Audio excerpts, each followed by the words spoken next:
Sois le propre acteur de tes rêves, c'est avec ce slogan que les jeunes citoyens solidaires, un groupe d'anciens du conseil municipal des jeunes de Sarreguemines, a convié plusieurs personnalités de la ville au parcours exemplaire à venir témoigner et raconter leur histoire. Cette conférence a en effet pour objectif de prouver à tous que la vie continue, que nos rêves restent accessibles malgré ce qu'il se passe, à condition d'y croire et de s'en donner les moyens. Chaque intervenant de ce soir a dû se battre tout au long de sa vie pour accéder à ces objectifs. Et leurs parcours de vie sont les meilleurs exemples pour nous inspirer et pour nous prouver que tout reste possible et que tout reste à faire.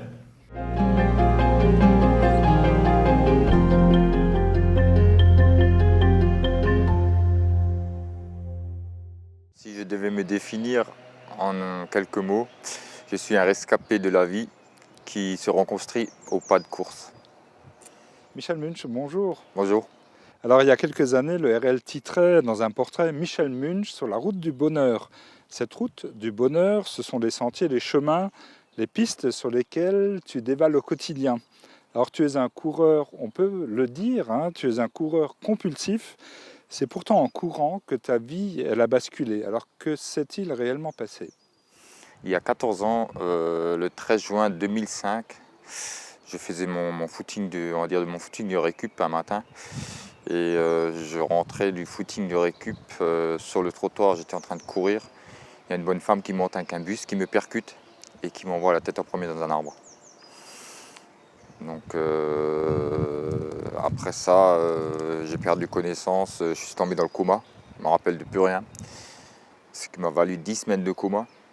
Quand je suis sorti du coma, c'était 4 ans de rééducation, 8 ans sans rien faire du tout. Écoute, ce que je te propose, c'est qu'on va parler des séquelles de cet accident un peu plus tard. Mais avant cela, j'aimerais qu'on regarde une fin de course. 1705 tout à l'heure au départ. J'ai eu un grave accident il y a 9 ans maintenant. J'ai été 10 fois opéré de la tête. C'est pour ça que je suis en handisport, j'ai des plaques et des vis, tout dans la tête.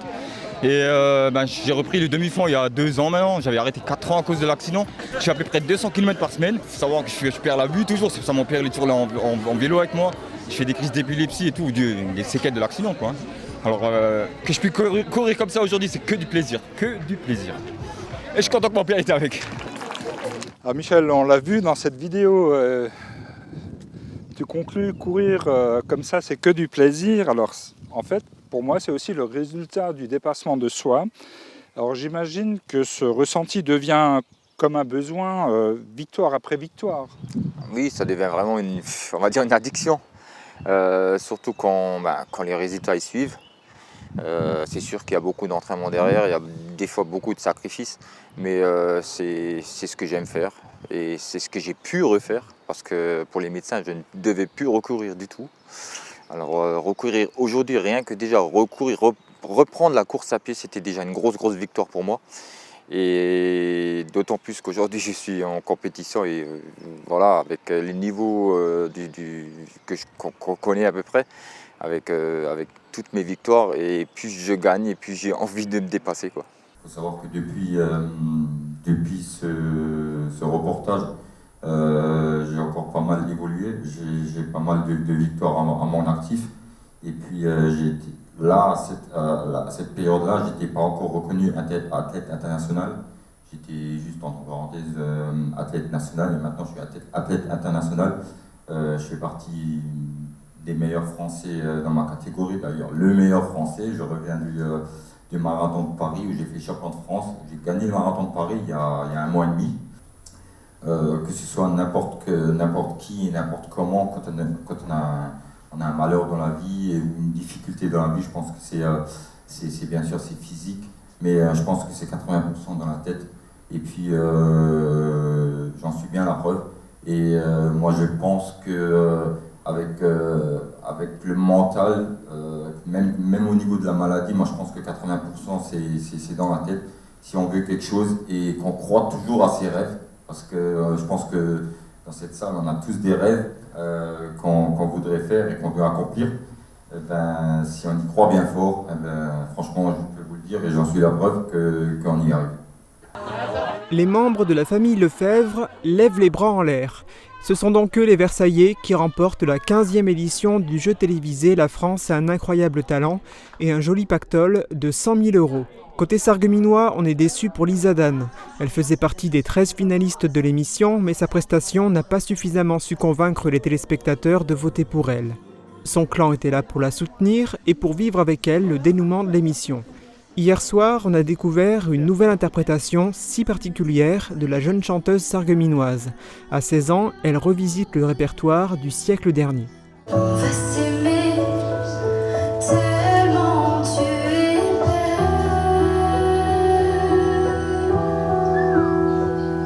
Et je trouve que ça fait un parcours dans l'émission absolument magnifique. Je suis bien fière que tu sois dans cette 15e saison avec nous. Bravo. C'était une expérience formidable, j'ai rencontré plein de belles personnes et c'était inoubliable, c'était ma première télévision, j'ai jamais chanté devant tant de personnes, mais c'est que le début. Maintenant on va écrire mes propres chansons avec Brice Conrad, on va vous rencontrer en vrai, c'est ça le plus important, donc voilà, c'est que le début. J'ai le souhait de lui faire des chansons qui lui correspondent, de la défendre, qu'elle défende ses titres auprès du public et que ce soit une belle aventure pour elle. Chérie, oh là, la lune est belle quand elle sourit dans la lumière. Oh là, et oh.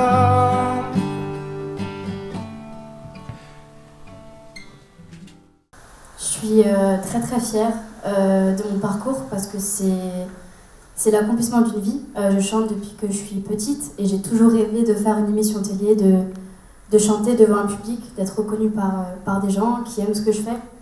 Donc c'est vraiment une très grande fierté et je suis très contente de pouvoir vivre de ma passion. Voilà. J'essaie de vivre l'instant présent, de profiter de chaque instant, de ne pas penser au négatif, vraiment que le positif. J'ai une chance incroyable de vivre ce que je vis, donc faut pas penser aux aspects négatifs, faut vraiment vivre à fond chaque instant. Et donc non, j'ai pas vraiment de crainte. Après, chaque personne a des craintes, je pense, dans leur vie. Ma crainte à moi, c'est que mon album ne fonctionne pas, mais je pense pas à ça, je pense vraiment au positif. Voilà. Qu'est-ce qui a changé dans ta vie grâce à la musique, à partir d'Incroyable Talent, ou peut-être même avant, quand tu as commencé à être sur scène les premières fois? Alors je vais pas dire ma vie elle a changé, c'est pas vrai. Ma vie elle est exactement comme avant. Ma vie elle est pareille, sauf que je vis de ma musique maintenant. Donc ça c'est une étape de franchie, je suis très contente. Ma vie elle a pas changé, je suis toujours la même qu'avant, la Lisa de l'année dernière. Voilà. Après c'est sûr que j'ai pu rencontrer plein de gens, j'ai un producteur, c'est pas la même personne que vous avez vu sur la vidéo, je ne travaille plus avec lui. Maintenant j'ai un autre producteur, j'ai une très belle équipe autour de moi, j'ai un compositeur, enfin j'ai vraiment énormément de chance, donc ma vie elle a changé sur le point, pas personnel justement, sur le point professionnel. Sur le point personnel, il a un petit peu changé mes fréquentations, ça a énormément changé, je me suis rendu compte que les amis ça n'existait pas, donc je me suis vraiment très bien entourée de ma famille, de mes gens, de ma famille, voilà. J'ai juste ma famille sur qui je peux compter.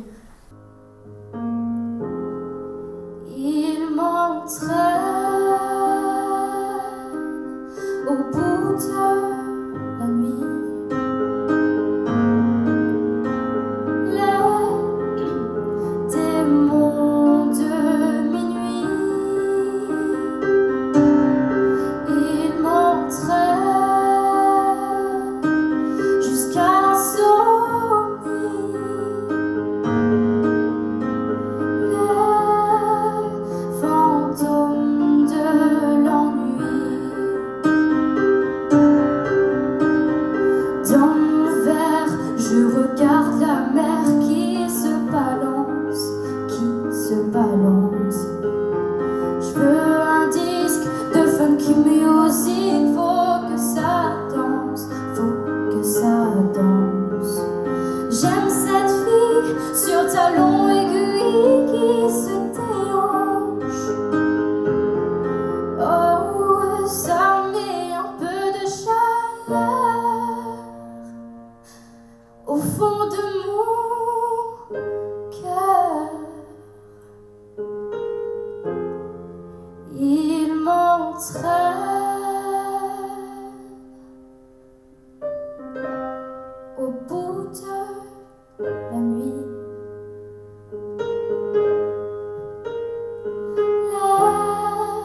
Merci.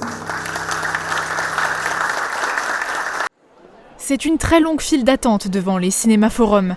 Tous sont venus voir l'avant-première de Comme des grands, le premier moyen-métrage autoproduit par la sarregueminoise Anya Gawer et Julien Gauthier. Avec Anya, on ne s'attendait pas, je pense, à un succès comme ça pour cette représentation, cette projection. C'est la première fois qu'on monte le film au cinéma devant un public en live et avec nous présents à côté. Donc on ne sait absolument pas comment le film va être reçu. Donc on est un petit peu stressé, mais évidemment ravis d'être là. Une première donc, mais le film a déjà fait un bon bout de chemin.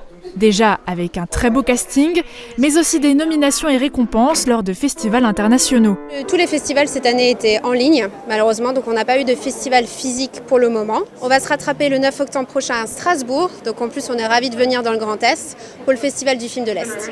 Et pour démarrer ces projections en salle, rien de mieux qu'un retour aux sources, car Comme des grands est un film made in Moselle-Est, rendu possible grâce aux habitants. Parce qu'on a eu le soutien des élus locaux, on a eu le soutien des bénévoles, des figurants qui ont accepté de travailler bénévolement toute une nuit. Donc pour nous, c'est un grand moment de partager ça avec eux, puisqu'on leur doit tout.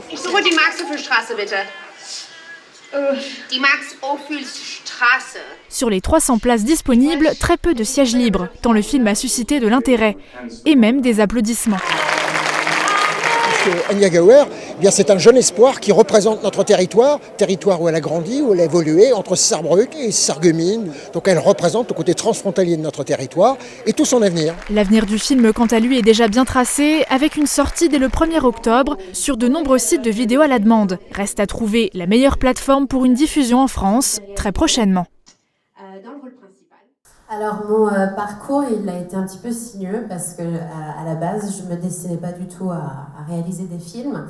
Je pense qu'il y a peut-être beaucoup de gens qui connaissent ma maman, Margot Goer, qui est prof de théâtre au conservatoire à Sarreguemines. Donc moi, j'ai commencé à faire du théâtre avec ma maman quand j'étais petite. Donc à la base, je voulais être comédienne, comme ma mère. J'avais ça en tête vraiment jusqu'à mes 22 ans. Donc j'ai fait vraiment tout dans ce sens-là. J'ai fait le conservatoire à Sarreguemines. Ensuite, à 18 ans, je suis partie aux États-Unis. J'ai fait une école d'art dramatique à New York. Ça s'était très bien passé, c'était encourageant. Je suis rentrée en France, j'ai fait encore un conservatoire à Paris et j'ai commencé à travailler. Et c'est en travaillant que je me suis aperçue que je n'aimais pas tellement jouer, en fait, ce qui est problématique quand on est actrice. Et que finalement, peut-être, j'avais envie plutôt d'être derrière la caméra.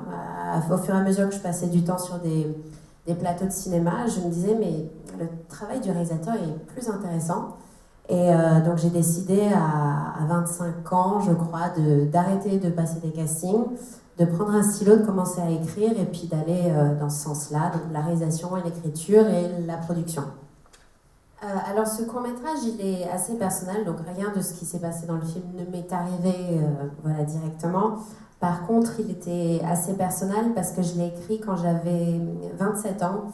Et j'étais à une période de ma vie où j'étais en couple, j'étais aussi prof d'anglais à côté. Et j'étais avec un compagnon qui était un peu plus âgé que moi et qui commençait à me parler de partir de Paris, de vivre une vie entre guillemets posée en banlieue. Et plus il m'en parlait, plus je me suis dit que j'étais pas prête encore de faire ça parce que j'avais vraiment le sentiment de ne pas avoir tout essayé dans le cinéma. Notamment, j'avais été actrice, je me suis rendu compte que j'aimais pas trop ça, mais comme j'en parlais tout à l'heure, la réalisation ça m'intéressait, je savais très bien que si je quittais Paris, c'était fini. Donc j'ai commencé à écrire un film sur ça, sur une fille de 28 ans qui doit choisir entre une vie posée à se marier et renoncer quelque part à ses rêves de jeunesse, ou bien au contraire se dire non, c'est pas encore trop tard, je vais me lancer là-dedans. Donc voilà, c'était vraiment quelque chose que je vivais à ce moment-là et comme vous pouvez le voir, j'ai quitté mon compagnon de l'époque et je suis là aujourd'hui, donc je suis très contente de l'avoir fait.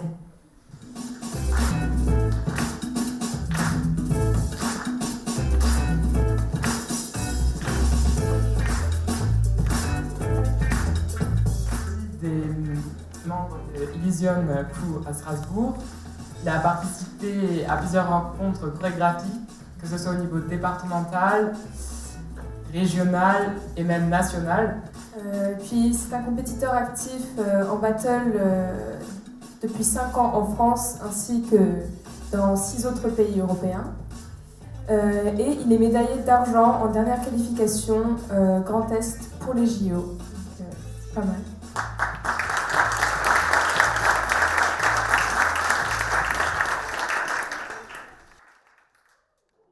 C'est venu un petit peu par hasard. Je ne l'ai pas choisi de moi-même en fait. C'était il y a à peu près 12 ans que j'ai connu en fait le breakdance. Et c'était tout simple. J'ai des amis qui étaient en association et ils faisaient d'autres activités en association. Donc je suis allé les voir en spectacle de fin d'année et j'ai vu ça. Et je me suis dit, c'est quoi ce truc ? Ils tombent partout, ils sont sur la tête, sur les mains, etc. Et j'étais très très sportif déjà avant. J'ai fait du foot, du hand, du basket, malgré la taille. Plein de choses, du judo, etc. Et j'ai vu ça. Et en fait, ça m'a plu tout de suite. Ça a lié le sport et l'art en même temps et j'ai pas arrêté. Pourrais-tu nous parler de ton engagement dans la transmission de ta passion aux jeunes ? Ouais, alors ça fait plusieurs années que je le fais. J'arriverai même plus à les compter. J'ai fait des cours dès ma 3e année de danse. Donc j'en ai profité pour partager ce que j'adorais, ce que j'aimais à des jeunes qui connaissaient peut-être pas ça. Je continue encore aujourd'hui et voilà, c'est pas un sport, ou un art qui est connu un peu comme les autres, comme le foot, comme le basket, voir commencer un match, etc. Un battle de breakdance, ça devient un peu plus différent. On sait pas comment ça marche et on explique ça, on explique la danse, les mains au sol, la tête, etc., etc. Et les jeunes, ils adorent ça. La thématique de la rentrée s'applique aussi au monde sportif, y compris à ceux de haut niveau. La nageuse professionnelle Aurélie Muller s'est par exemple accordé un mois de vacances qu'elle a conclu ce week-end avec une participation à la boucle des faïences. Je commence bien à Sarreguemines avec les gens avec qui je partage ma passion depuis un certain moment. Ça fait toujours plaisir d'être à Sarreguemines avec les gens qui me soutiennent. C'est sur la distance de 1250 mètres qu'elle s'est engagée et elle l'a remportée en 17 minutes et 22 secondes.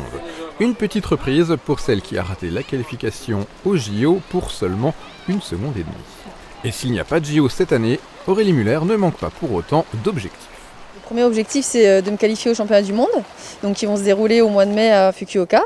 Donc on attend les règles de qualif et qui vont forcément pas changer parce que ça fait des années que c'est comme ça. Donc une pré-qualification en bassin et puis une place en Coupe du Monde à réaliser avant les championnats du monde, quoi. Un championnat du monde qui lui a déjà porté chance, elle l'a remporté en 2015 et 2017. Donc Aurélie Muller, je suis une nageuse professionnelle. J'ai commencé à l'âge de très petite en fait, j'ai commencé bébé nageur. Et puis j'ai toujours été inscrite dans un club, donc Sarralbe au début, parce que mes parents habitent Sarralbe, et puis Sarreguemines depuis maintenant presque 20 ans. J'ai participé à 2 Jeux Olympiques et je suis 3 fois championne du monde du 10 km.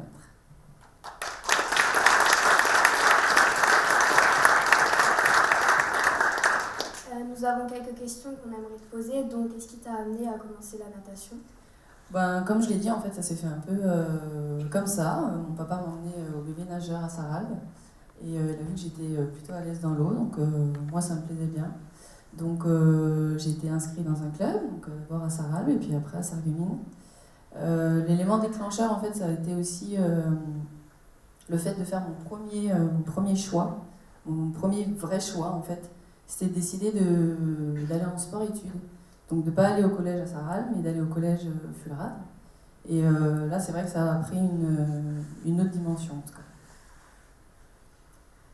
Peux-tu nous parler de ton palmarès ? Ça va être compliqué. J'ai commencé à avoir de vrais résultats, si je peux dire, à l'âge de 16-17 ans. Alors d'abord, il faut savoir que moi je suis une nageuse de bassin, comme tout le monde. Je m'entraînais en bassin et en fait, j'étais nageuse plutôt de demi-fond, donc de 400, 800 et 1500. Et quand j'ai eu mes premiers résultats au niveau des championnats de France, etc., voilà, j'avais envie de faire plus. Je sentais que j'étais capable de plus. Donc mon rêve, c'était de me qualifier aux Jeux Olympiques. Et aux Jeux Olympiques, à l'époque, le 1500, ça n'existait pas. Donc je me suis rabattue sur le 5 km. Et j'ai essayé comme ça un 5 km au lac de Gérardmer. Et en fait, ça m'a super bien plu, ça a super bien marché, j'ai gagné cette course. Et donc, c'est comme ça en fait que je suis arrivée à l'eau libre, où l'eau libre, donc c'est 5, 10 et 25 km. Et en fait, à cette période-là, c'est à ce moment-là qu'en fait, le 10 km est devenu olympique. Et donc, l'année suivante, j'arrive au championnat de France eau libre. Je ne sais plus comment ça s'est passé, mais en tout cas, ça s'est plutôt bien passé parce que je me qualifie au championnat du monde. Et au championnat du monde, il fallait arriver dans les 10 premières. Et je suis arrivée 9e. Et donc, j'ai fait mes premiers jeux à 18 ans. C'est une question que je me suis toujours posée. Comment as-tu vécu ta disqualification aux Jeux Olympiques de Rio ? Très mal. Évidemment, c'était très compliqué pour moi, sachant que je pense que j'étais à un niveau de forme, peut-être le meilleur niveau de forme que j'avais pas eu depuis très très longtemps. J'avais beaucoup d'espoir, et donc cette disqualification pour moi elle a été très, très dure, très injuste. Donc j'ai mis beaucoup de temps à m'en remettre, j'ai mis beaucoup de temps à m'en remettre, mais j'ai pris aussi le temps.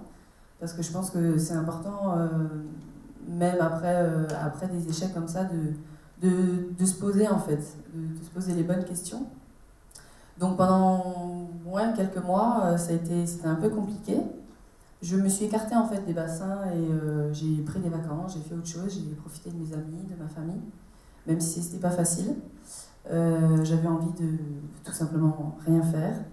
Et en fait, j'avais cette flamme en moi que voilà, ça manquait, l'eau me manquait, m'entraîner me manquait, le rythme de vie que j'avais me manquait.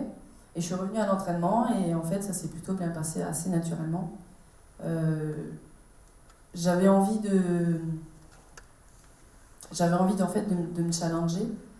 Et c'est cette course en Argentine de 57 km qui m'a permis en fait de me reconstruire parce que j'avais en fait tellement travaillé pour ces Jeux Olympiques et j'avais pas été récompensée à ma juste valeur que j'avais envie de montrer et aux autres et à moi-même de quoi j'étais capable. Et donc le fait de faire cette course et de la finir dans les 3 premières, c'était pour moi l'accomplissement et en tout cas la fin. Pour moi, la fin des Jeux de Rio. Moi, je pense que les échecs, ça fait partie de la vie. Et comme disaient à peu près tous aujourd'hui, ce soir, en fait, c'est dans les échecs aussi qu'on se découvre, qu'on évolue et qu'on grandit. Donc, moi, ces échecs-là, entre guillemets, je les prends, je les digère. Et en fait, derrière... j'ai encore plus envie de me donner, je suis encore plus motivée que ce que je l'étais avant. Seuls 3 cavaliers ont été sélectionnés en équipe de France. Chloé, 14 ans, est l'une d'entre eux. Passionnée depuis l'âge de 4 ans, elle participe depuis hier à la seule compétition de haut niveau pour son âge, le championnat d'Europe dressage catégorie enfant. Elle concourt avec son cheval Gaiento, aux côtés d'une 40aine de participants. Pour chaque épreuve, des figures précises et très techniques sont imposées aux candidats, d'où un entraînement très intense tous les jours depuis 1 an. En fait, on a vraiment faut beaucoup travailler l'assouplissement pour que le cheval arrive à faire ce mouvement sans que ça lui fasse mal. Et faut vraiment tout le temps avoir des lignes directrices, faut tout le temps les travailler, pas les laisser une journée au repos comme ça, sinon après ils n'y arrivent plus.